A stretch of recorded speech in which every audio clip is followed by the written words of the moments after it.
Radio Kosova. Stetoskop. Emision për shëndetësi.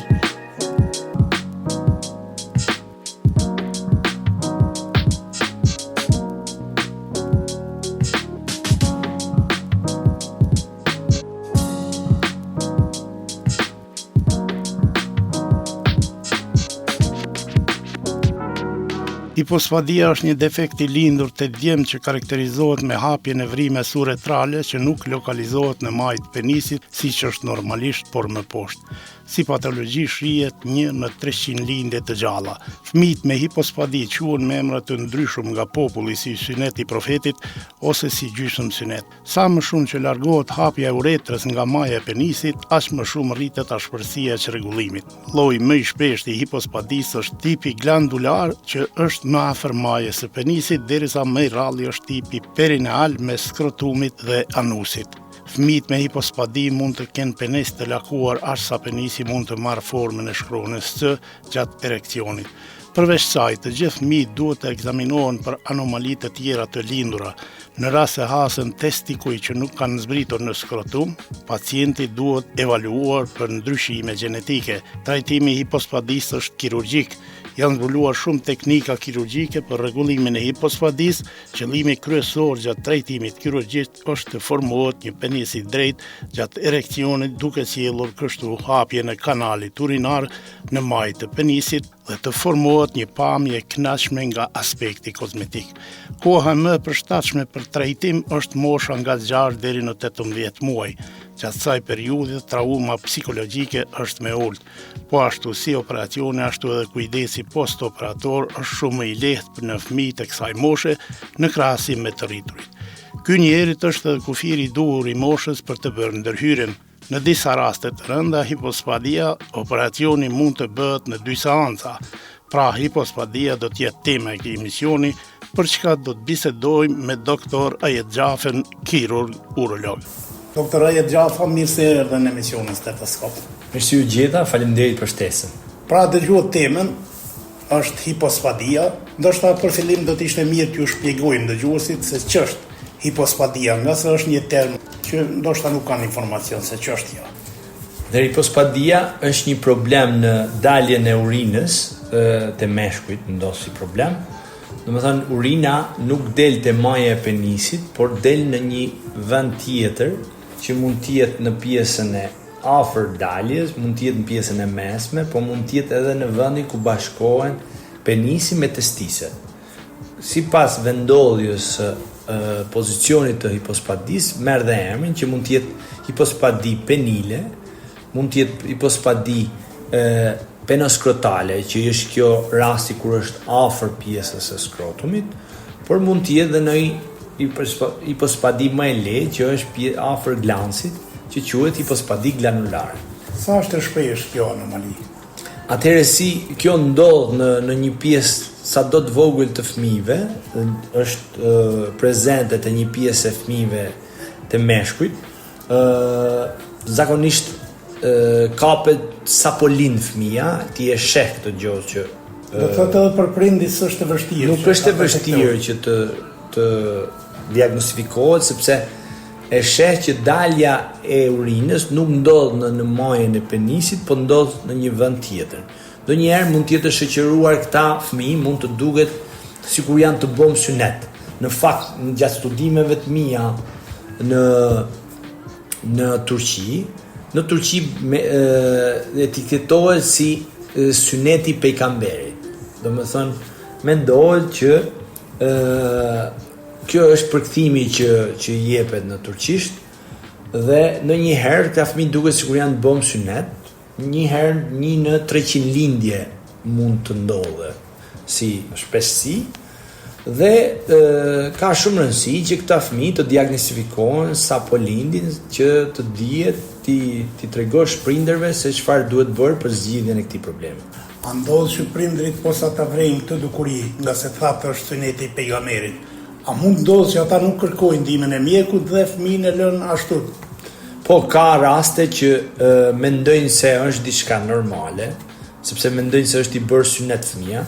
Në fakt ndonjëherë mund të jetë kanali mund të jetë në vendin e duhur, thjesht lëkura rreth rrotullt penisit mund të mos jetë e zhvilluar e gjitha, por ka shumë rëndësi që këto raste të diagnostikohen nga urologu, sepse ai vendos a ka nevojë për ndërhyrje apo jo. Edhe diçka tjetër, ndonjëherë këto raste mund të jenë të shoqëruar edhe me një lakim të penisit. Ky quhet penilkordi, quhet, po.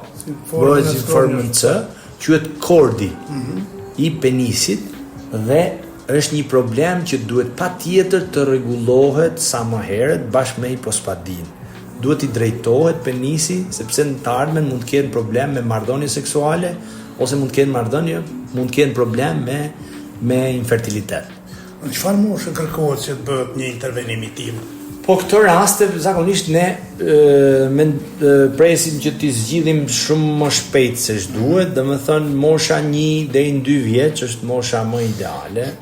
Ka raste që zgjidhen me 1 seancë, ka raste që zgjidhen me 2 seanca, varësisht nga vendi ku është hipospadia. Prandaj sa më shpejt të zgjidhet, aq më mirë është që të kesh kohë për të bërë seancën e dytë nëse ka nevojë.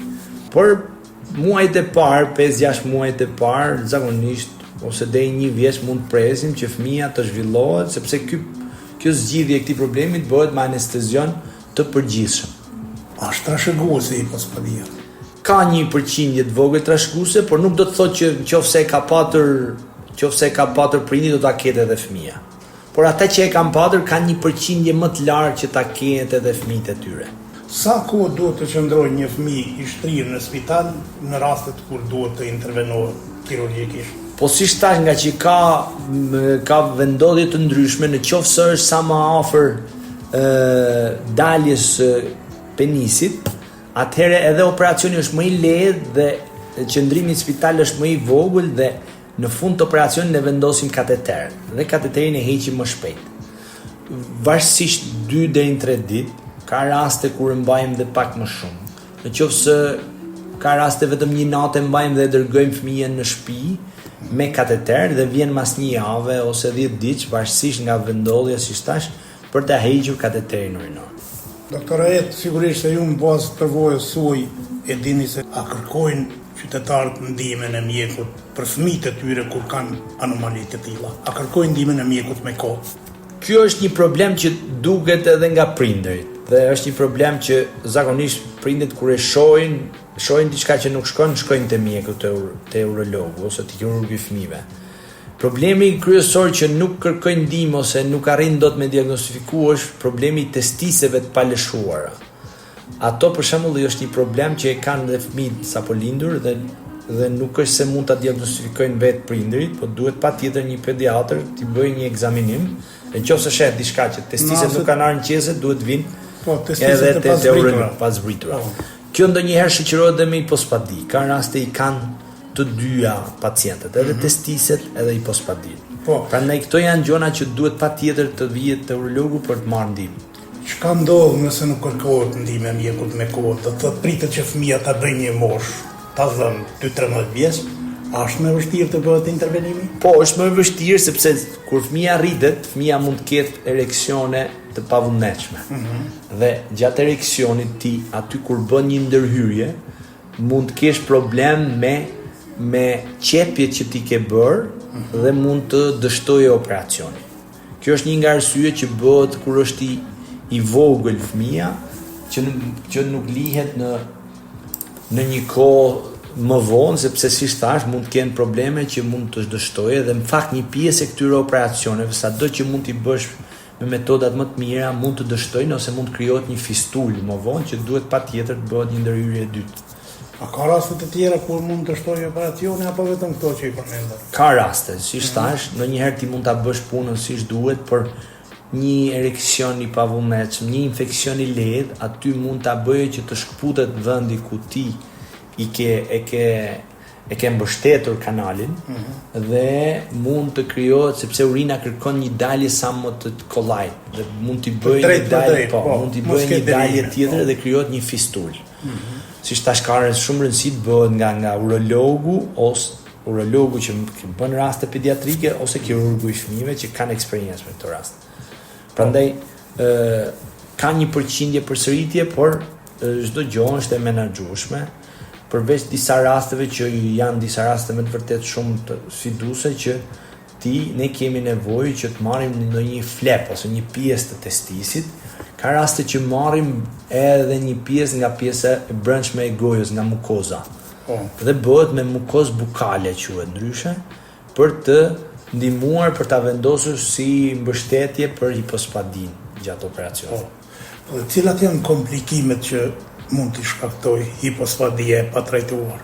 Po hipospadia, si thash, kjo ishte një nga arsyet që në të ardhmen munden me pas problem me infertilitet, mund të kenë problem me infeksione urinare dhe edhe nga ana estetike nuk është se duket mirë, sidomos kur rriten këta persona zakonisht kërkojnë ndihmë kur e shohin, kur fillojnë të njohin veten më mirë. Po si thash, sa më shpejt që të zgjidhet si problem është shumë më mirë se sa të zgjidhet kur fëmia ka arritur një moshë të adoleshencës ose më shumë. Na ka rënë shpesh të dëgjojmë se prindërit thojnë se ky është një problem më shumë estetik se sa shëndetësor. Është e vërtetë jo? Jo, nuk ka diçka të tillë, përkundrazi, ky është një problem shëndetësor nga ana estetike. Këto rastet, si thash, kur janë të vogla nuk është se bëjnë shumë problem, në një rast ka raste që edhe ne nuk i operojmë, kur është shumë afër daljes, por kur është pjesën e mesme ose poshtë, duhet patjetër të operohen sepse këta kanë problem pastaj që të kenë fëmijë të ardhmen. Kështu që duhet patjetër të zgjidhet si problem dhe nuk e sugjeroj asnjë prindëri që të mos marrë mendim urologu dhe që të mos operohet, nëse ka nevojë patjetër. Doktore, a ka mundësi të parandalohet hipospadia? Jo, nuk ka mundësi. Është një problem që ndodh gjatë zhvillimit të embrionit gjatë lindjes dhe nuk mund të kapet para se të lind fëmia. Kur lind shihet, nuk është diçka e parashikueshme dhe nuk është e parandalueshme. Jemi në minutat e fundit të emisionit dhe për fund kërkojmë këshillat tuaja qoftë për qytetarët, por edhe për personat që kanë probleme të kësaj natyre.